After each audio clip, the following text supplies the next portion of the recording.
Glad to have you back on this segment, and if you're just joining us, you're right on time because the show is just about to begin. And today we're going to be talking about a very important topic, and that is the absence of quality education promoting child labor. And we're going to be doing that with Lola Ogunnubi. She's the CEO of Lola Cater for the Needy Foundation. You're welcome to the show. Welcome to the program.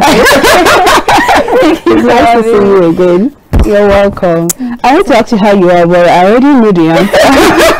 I was always busy. I don't know how she does it, but she's always everywhere, doing everything, and she still makes out time to show up, even for parties. Where's your little secret? What gives you the energy? Hey, there's no secret anyway. She has to I just wake up one day and be like, okay, I want to chop life today. But the other days, of course, we were with work.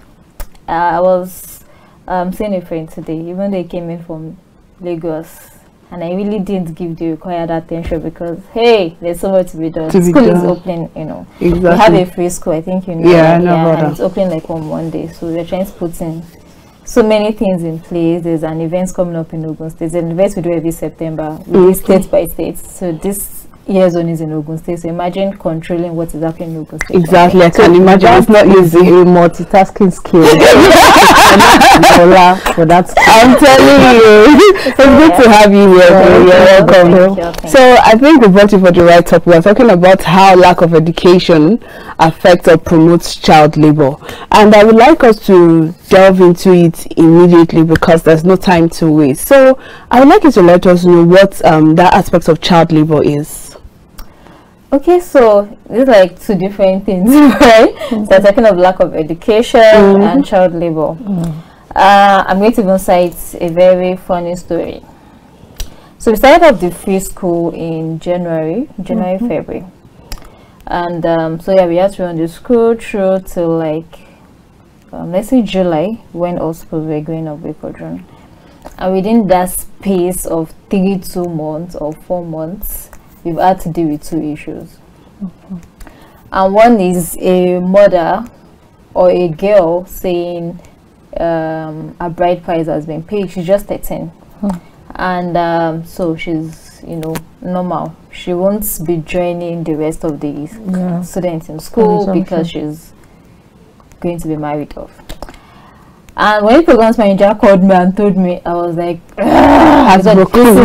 exactly. This was what we're trying to avoid. This was why it's a free school. This is why your parents, we didn't tell them bring 1 naira. We didn't tell them to bring anything. What we just want is every one of you come to school. We would cater for everything.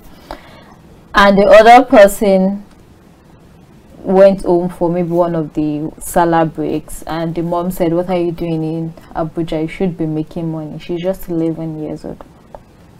So making money in the sense that she should either be a maid somewhere and they're paying them like salary every month and all of that. And I felt heartbroken because this is somebody offering your child a brighter future at no cost. All I just need is being in the school. And it's not even like the regular school hours. It's just 8 to 12. So you can't say you can't give your child just that 4 hour, you know, to be in school. And so I see, back to your question, it's a thing of mindset in some places.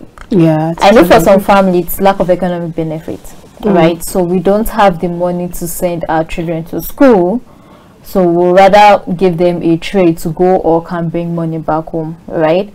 So in most cases, it's not like they're not. That's why I had to cite the example of there's even a free school, right?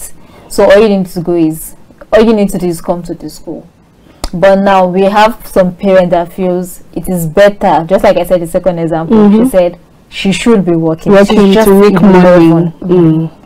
So what work we should be doing, and that's child labor, just like what we should be doing to bring money for you, right? It is your responsibility. You're the grown up here, you're the mother. Even their parents were knowing, and the programs manager said, don't you ever go. Of course you can't tell the child not to go and visit their parents and all of that, but so I just have like 2 examples. One, it has to do with the parents, it has to do with their mindset, it has to do with their level of exposure, it has to do with the level of information they've conceived, you know, the what's it called, the information they have, right? and also has to do with lack of economic benefit too.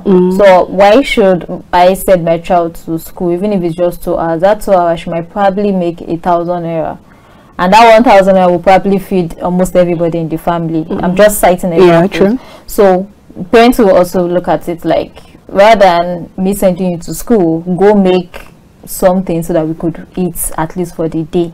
All right, so those are like 2 other things. And it's not even just us opening this school. I feel basic education is every child's right in Nigeria. Like, you're entitled to free basic education. Okay. So that's one of the things. When the government say, oh, but the schools are free, then parents also comes to say there are also levies being paid.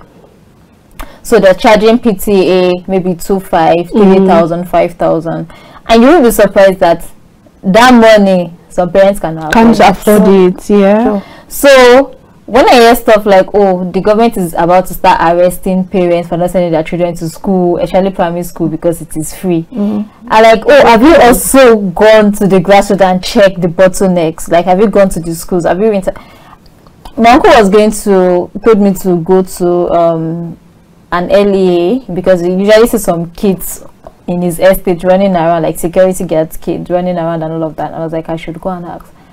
The bill to send a child to the school is more than 15K. And it's LEA, you know, so there was the school uniform, there's the books, I think this was like 5K. You know, there were like other levy, they had to buy the continent assessment book of 500 naira. There were sharp plenty lists. And in my head, I was like, no wonder. How much is the man making? So imagine having like 3, 4, 5 kids, and probably maybe as a mega, the salary is just 20K. And they always have a lot of children. So what did you do? So what I just say, okay, I get son, you know, say this to your house, you know, they took come out, you know, they my son feel they help you guide your kids when my day. So that's another thing. So when we're actually looking at that aspect of child labor, is in most cases some parents want their kids to be in school, but at the same time too, there's also the feeling or the idea or the thinking of how do we feed, how do we survive. So if that child is spending so number of hours in school, I remember when we started off the organization, that's one of the things we had, you know, it's just saying parents, children don't come to school because morning is like peak hours to say markets. For those that hawk. Do you understand? Because it's like rush hour, people are going to school. And the teacher said, this is just Guarimpa Primary School. And the teacher said, at times they have to wait till like 11, 10 before students start coming to school. And they will stroll into school. It's not like we are scared. Because it does not become like a normal that the teacher now understands that these children have to go work in the morning. So when that rush hour of parents, you know, people are going to work and die down, we'll now go home.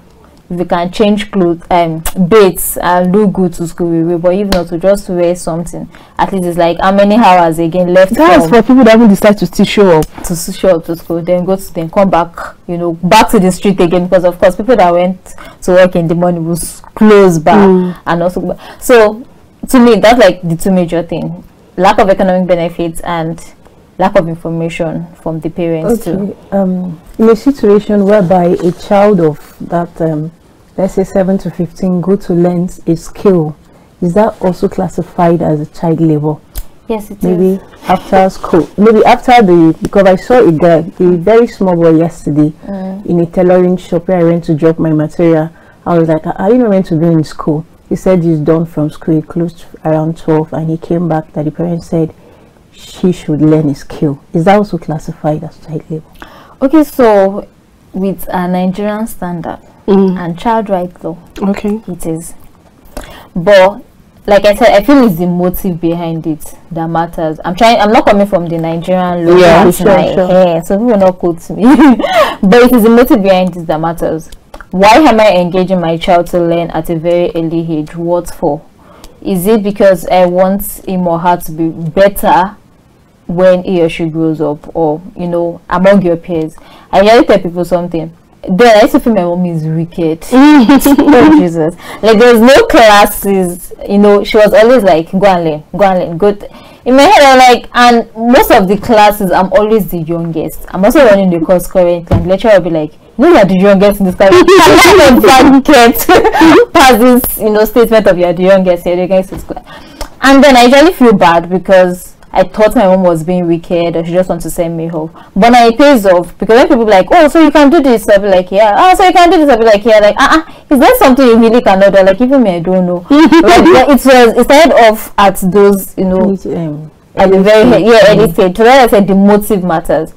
So why are you sending your child to learn something at an early age? So being a child learning from a mechanic workshop, for me, probably after school or probably during the weekend, is still the same thing with you sending your child to a coding school to learn something. Opportunity is just, you know, because if the parents can actually afford to send their child to a coder to learn how to do web development and other thing, or AI, definitely you will, or they will rather.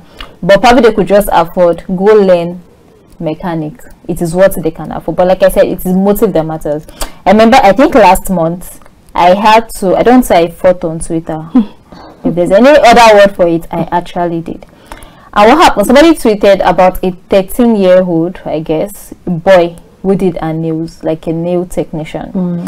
And she was showing it off on Twitter and was trying to describe where the guy stays, or under the tree, or so tree, opposite so gates at UI, University of Ibadan, blah blah blah. And everybody kept asking, "Is the boy in school?" In school. She didn't respond.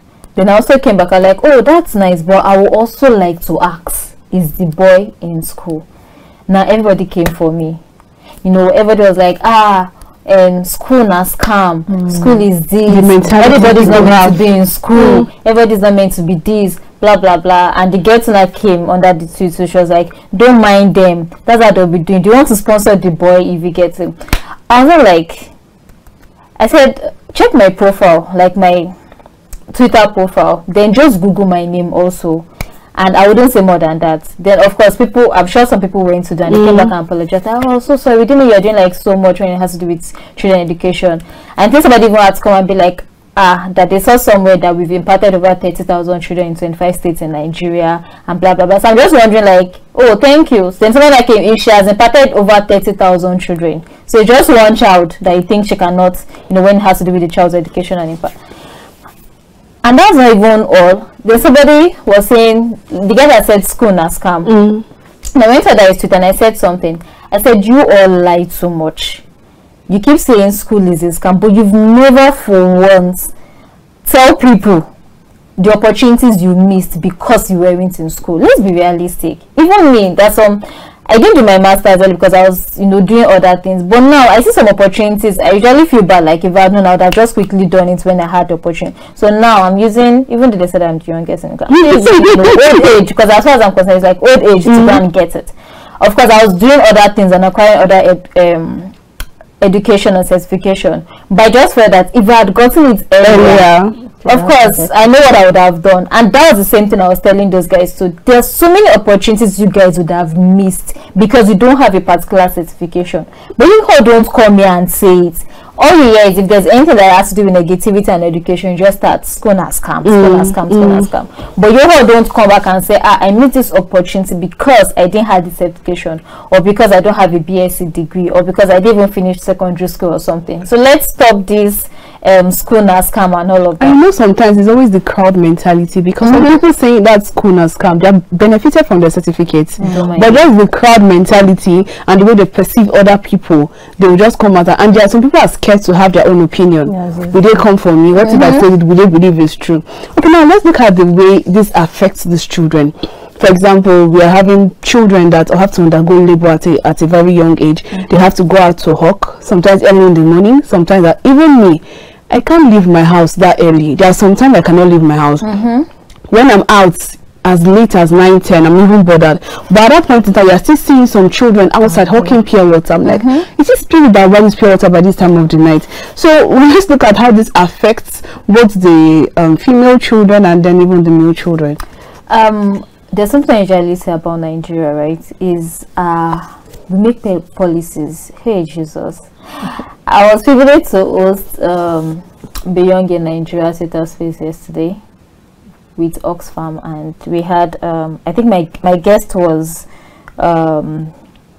he contested in the last election for Abuja, and he was trying to say that, oh, before, you know, when he was doing his campaign stuff, he was trying to check out policies, that which policy is not there, he's going to introduce it. I saw policies. A lot of policies. Oh jeez, there are a whole lot of policies. But do you know our problem as Nigeria is implementation. True. Nobody is fact checking anything. Yeah, that's the thing. Nobody is holding anybody responsible. Accountable, yeah. Nobody's holding anybody accountable.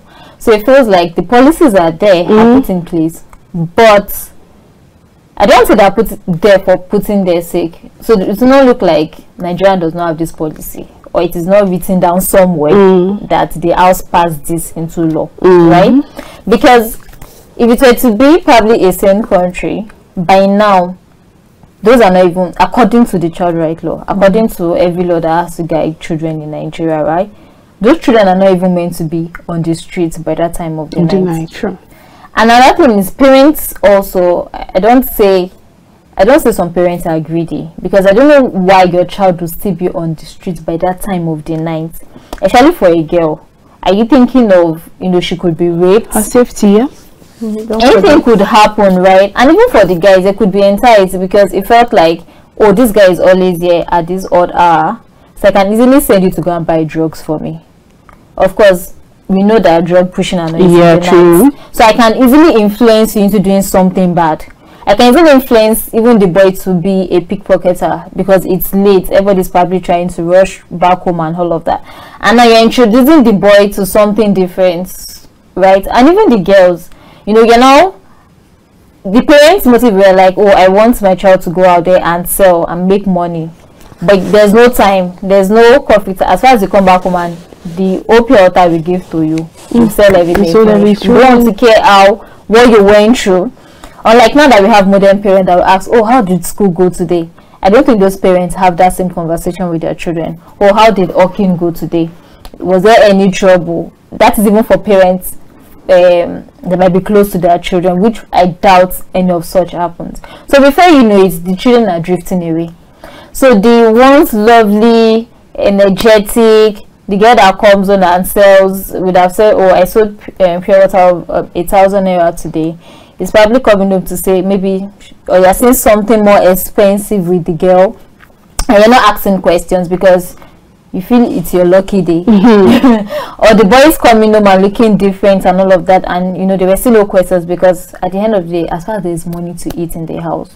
So parents should also watch it, right? And I think according to the law too, you shouldn't, I think you are only allowed to engage in labor if you are 18.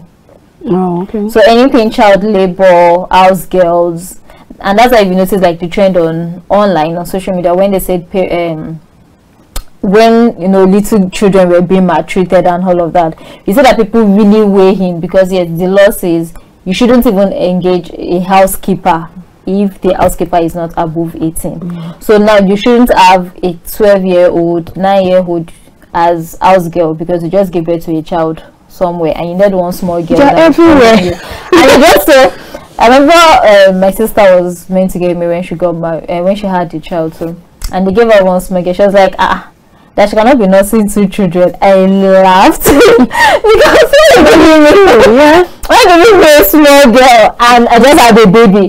She was like, no, what's this? I cannot be nursing 2 children. I just started laughing, but that's the reality. And some parents or some people don't even see it that way, and that's even someone that is educated, right? And she already saw it that this is like even extra work, because you're going to be paying the child, or be the parents rather, because the child is working for you, but you will also be doing extra work. So people don't pay the parents, you know. They just take it like, I've taken my child to town and I'm helping you take care of your child. You can't feed the child. You can't put the child in school. That's the ones that think wise to put the children in school. Because I always say that compassion. Oh, compassion. Thank you. Compassion. There's judgment there. I think it's my people are even guilty of this. Because somebody just tell me, let me speak Igbo, go tell somebody from, like, go and look for somebody for me in the village. And you see one uncle come with one girl with a Ghana must go, and she's this small. And I usually wonder, like, how do you cope? And you feel comfortable leaving your child in the hands of a child. True. It happens, and at some point they feel like it's easier for them because someone that is 18 or above has a mind of his or her own, and they don't want to start dealing with that. So they feel like from that tiny age they can tame you and groom you to who they want you to be. Forgetting that depriving the child of at the end of the day. And then in the process, sometimes you see that the ones that don't send those children to school, their children are going to school. Enmity starts, envy starts, and start looking like you're taking care of your child more than me. So the mindset is really crazy. Yeah, true. And I feel there's, like I keep saying, there's so much policy, there's so many laws. I think I was at an event on GBV one time. I think that was just 2 months ago, and it was on adoption. And in my head, like, so we have a law of adoption in Nigeria that says your deceased brother or sister's child or uncle's child, you cannot automatically have them as your children. People that used to do, now that your parents are dead, just pack your carrier, come to my house. Even automatically, even the wives, they take the wives too.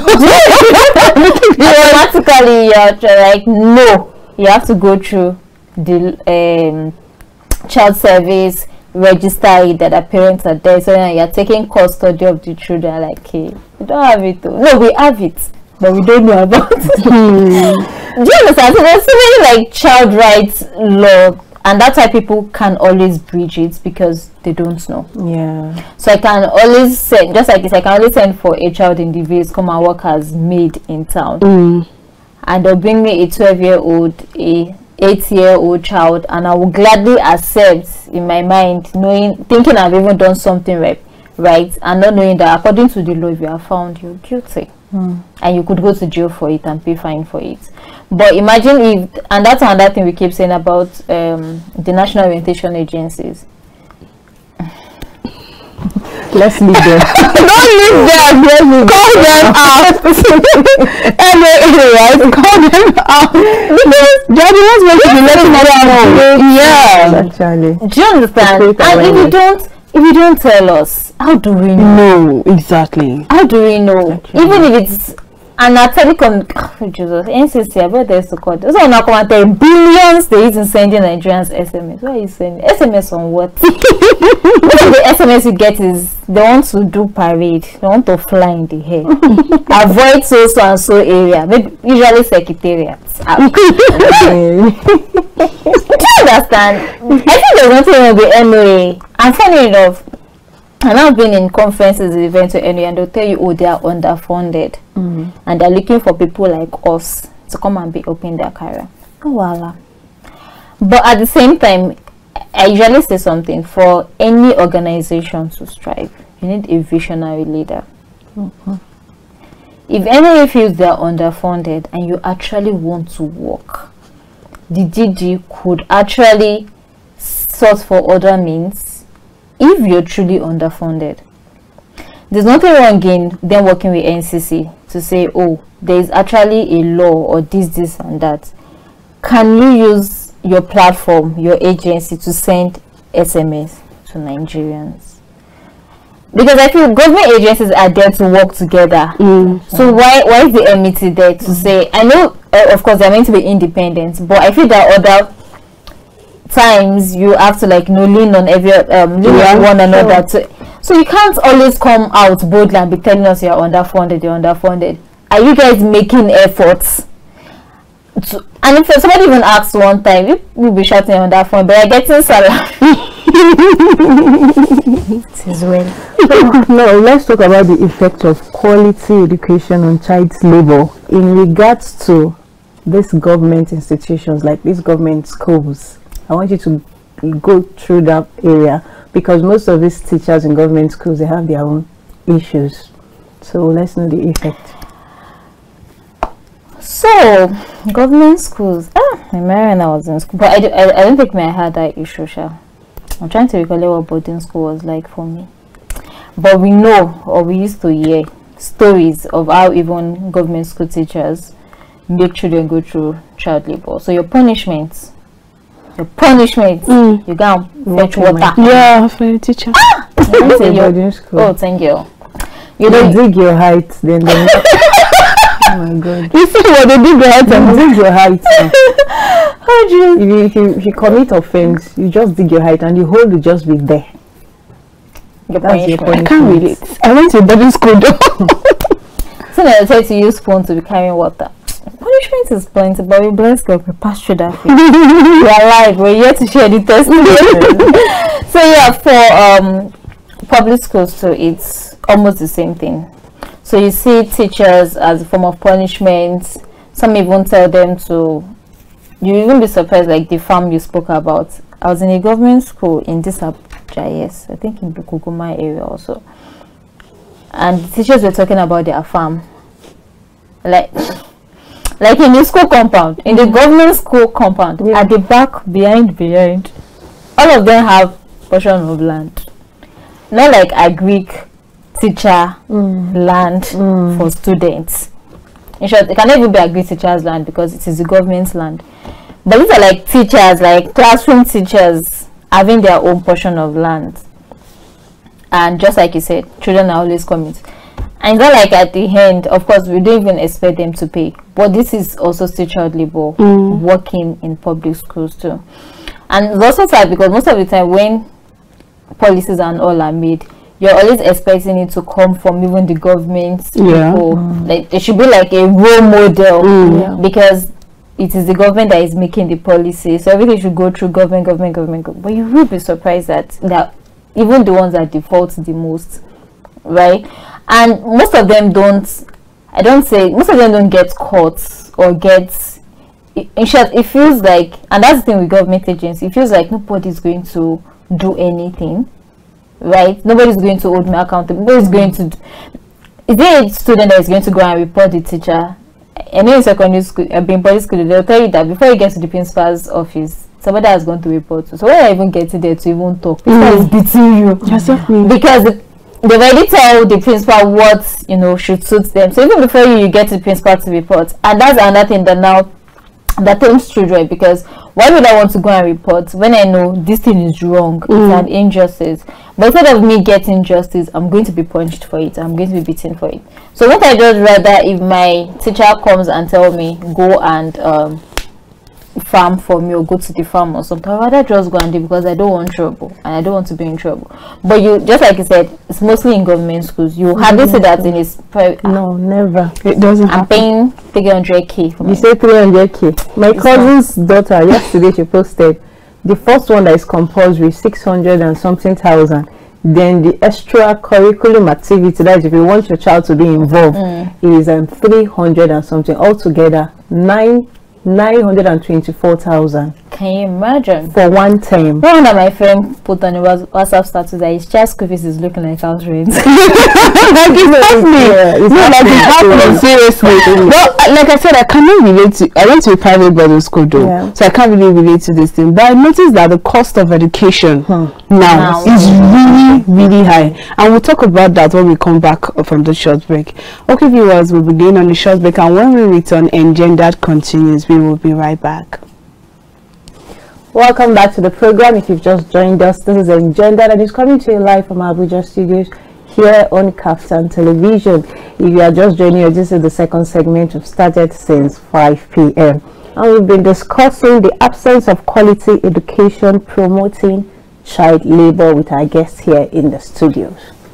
Before I went on that short, Chidinma was about to let's talk about the cost of education, because if we're talking about quality, emphasis on quality education, I know that we have to look for a way to insert money into it.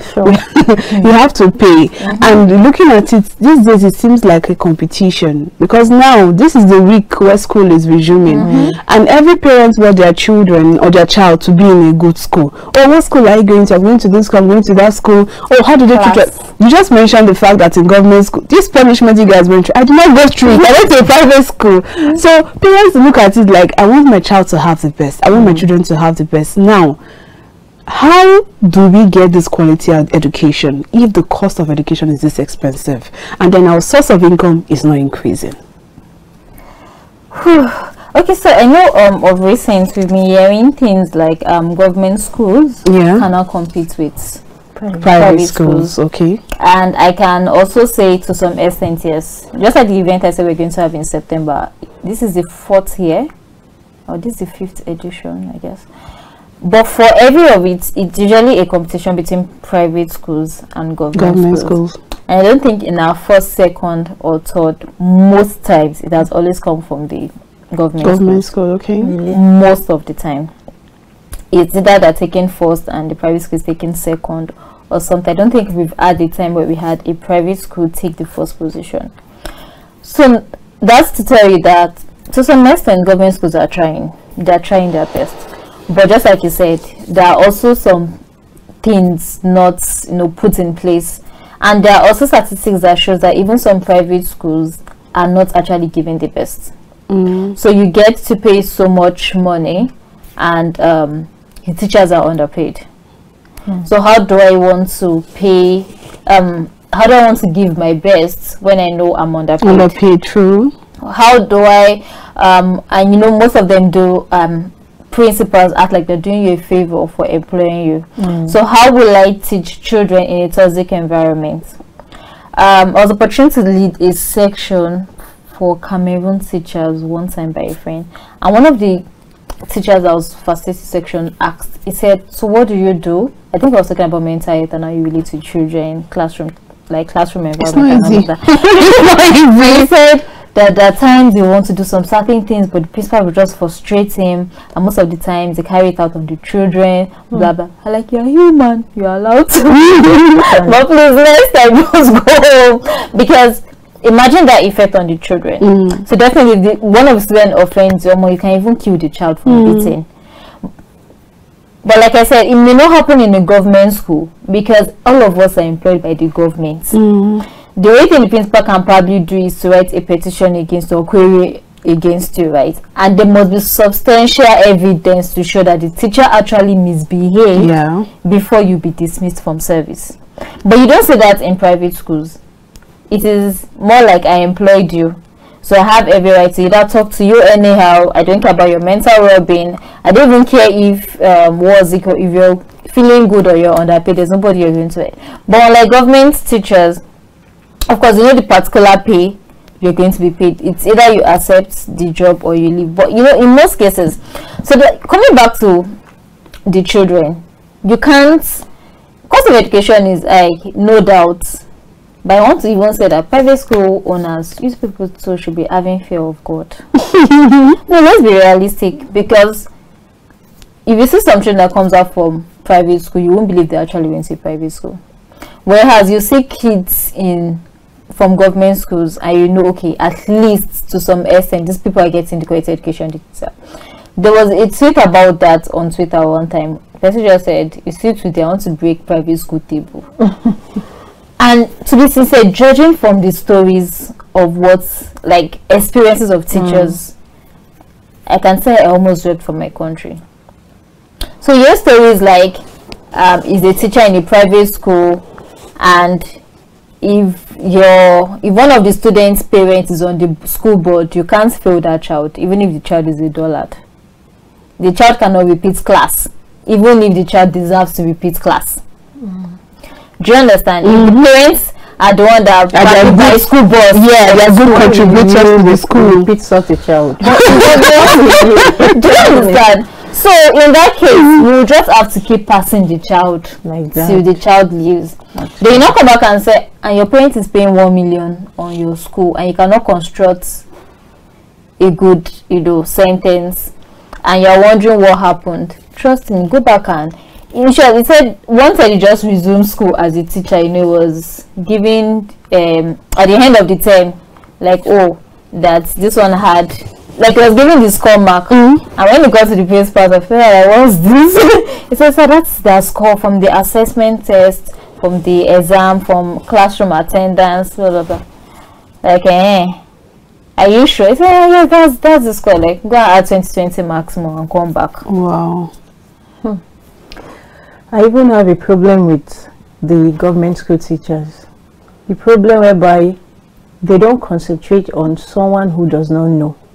As far as you know, in a class, as a teacher, as you are teaching, you monitor and see the brightest people who are good already naturally. Then those ones that are not good, they don't bother to make effort to make them better. They will just be in that class. If you don't go and do extra lesson at home, yes, that's a very bad thing about government schools. But at the same time, will you blame them? So they are people. I'm driving at something. Okay. Will you blame the teachers? You really can't blame the teachers. I'm going to set an example. So just like I said, we have policies, and you know it usually favors some people and don't favor some people. So according to school law, you shouldn't have more than 30 children in a class, at least 25 to 30. Have you been to a government school before? How many children are in a classroom? Right? So now you're having a teacher that is probably stressed from one class to another. Even some private schools have more than that in a classroom. Thank you. So now you have a teacher that has like so much stressed out already, and you're coming to face a class of 50 and 100 children. If now one person don't want to teach and go because they're probably like stressed already, and which is not even meant to be. Do you understand? If you're being realistic, government teachers are stressed too, because most times they're just strolling. I can tell they're just strolling and stroll out. You can't compare them to private teachers, because private teachers, they have people monitoring them. But government schools, nobody is monitoring anybody. Even if, let me say, the principal is to monitor, his principal isn't even in school that day. Of course, I've been to government school. You have to wait for principal. So they have to call principal and say, principal, you have a guest. Okay. And I want to ask, who are they waiting? They want NGO. Okay, I'm coming. But I'm not imagine, okay, so if they don't say NGO, you will not come. Or if they're not even their regulatory board. Yes. So they wouldn't come. And just like I said, in most cases, I'm trying to be human, yeah, you really can't blame. And even for private schools too, I remember somebody asking on teachers at the school owners board group, and somebody posted one time that is it right to use a teacher to teach like both, I think, at secondary school and primary school at the same time? And so like, do you want to kill the teacher? Like, teacher will finish taking classes and maybe another section, you now send the teacher to the secondary school section of your school to go and teach again. So imagine, probably you're dealing with, it has to do with mentality too. So I'm probably used to talking to small children and helping. So I am telling that as school is resuming, I'm also sending you to the adult class to also be teaching them. So most of the time, I feel that like so many other things that need to be added to teachers to make classroom, because just like you said, and I'm trying to be as human as possible. You're dealing with over 100 children, and you have to do one section with this one. The next period you're going to another one. Of course, maybe when you get to your 5th class, if it's just one child to understand, should be people. You understand? Yes, I understand.